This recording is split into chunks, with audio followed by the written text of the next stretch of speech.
บ้านเฮาจำปาแดกโอ้ยผมรู้สึกว่าจะตื่นขึ้นนะกลับบ้านมานี่ขับเพิ่นไปกินเอาเพิ่นขนาดกินยังบ่ครบสิ่งที่อยากนั่นน่ะ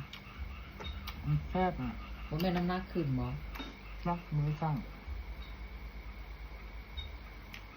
เบิ่งจ้ำแจวปลาแดกกับพัก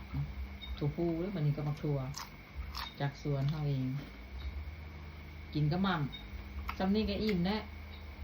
กินง่ายแท้ ถ้ากินอย่างยากค่ะ บางคนพุ่นต้มกับข้าวบางภัตตาคารผู้เด้เรียกง่ายเนาะเจ้าจ้ำปลาแดกก็พอ ง่ายเนาะแซ่ เรี บ ยก นะ ง่ายกินง่ายอันนั้นแซ่บอยู่ นี่ก็กระแซ่บ มั่มดิ มั่มกระแซ่บไปได้บ้างกระแซ่บ โอ้คัก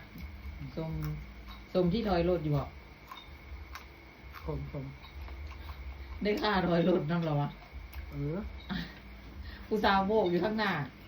โบไปได้ จอดอยู่ทั้งกลางแล้วถอยรถกลับไปหาอันคุณแม่ ผู้สาวงงเลย